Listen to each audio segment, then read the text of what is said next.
This Prime Minister built his image on integrity, said he'd do politics differently, cleaner, by the book, promised accountability at every level of power, and then one MP stood up in Parliament and tore that image apart in under 2 minutes. Not with shouting, not with chaos, with facts. 2 car bombs in his constituency, and he's being told to stay quiet? A controversial appointment everyone already knew about, and somehow it still went through? And then came the line that changed everything.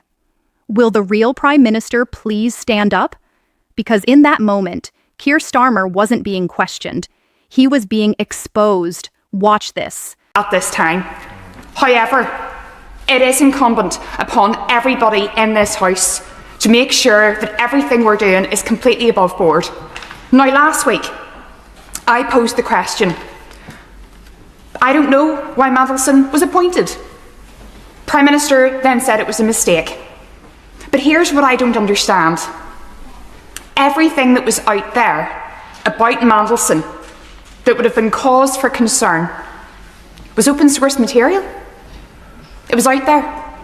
Peter Mandelson wouldn't have survived the vetting for a kids' football club.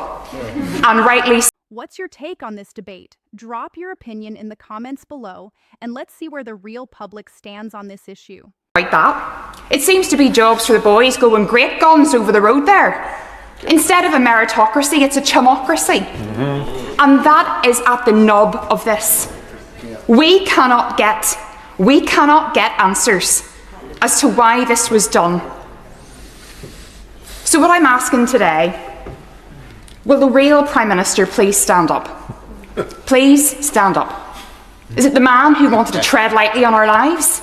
Is it the man who promised a decade of national renewal? Is it the man who said that he was going to do things by the book and better? Because in my nearly 2 years here, I have not seen that. This should not be about party politics. This should be about doing the right thing. And I'm here as one member of my party. So I'm aware that I'm speaking from a place of privilege myself. But believe you me, there's a stink here, and the public smell it.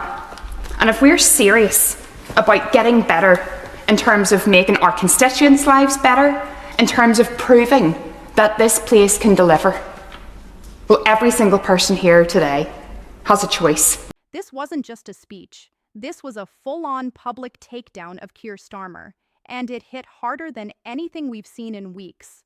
Because what this MP just did wasn't political theater. It was a direct challenge to the credibility of the Prime Minister himself. Watch how this unfolds.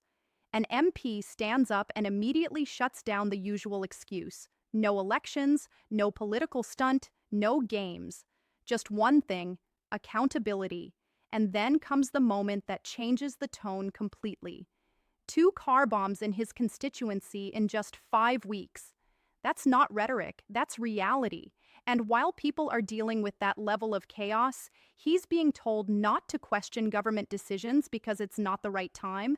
That's where the word patronizing lands like a punch. Then he goes straight for the core issue, this controversial appointment. According to him, everything questionable about it was already public, open source, out there, not hidden, not classified.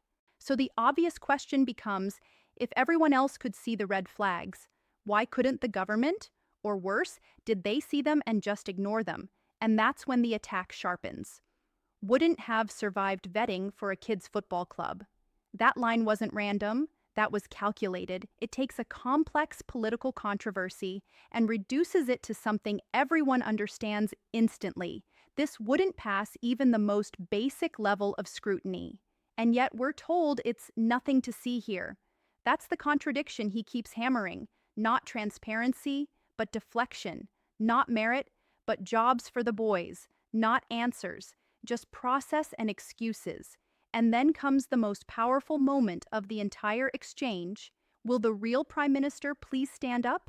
That's not just a question, it's an accusation. Because what he's really saying is this: the version of Keir Starmer that was promised, transparent, accountable, by the book, does not match the one people are seeing right now. Not even close. He lists it out, promise after promise. and then quietly dismantles all of them with one line. I have not seen that. No shouting, no chaos, just a direct contradiction backed by experience. And here's why this moment matters. This wasn't framed as party politics. He even admits his own position, his own privilege. That removes the usual defense. This becomes about trust, about standards, about whether the system is actually working the way it claims to. And when he says, there's a stink here, and the public smell it, that's the kind of line that sticks, because it doesn't rely on inside knowledge. It relies on public perception. That's dangerous for any government, because once people start believing something feels off, explanations don't fix it, accountability does. And according to this exchange, that accountability still hasn't shown up. So now the question isn't just about one appointment anymore. It's exactly what he asked.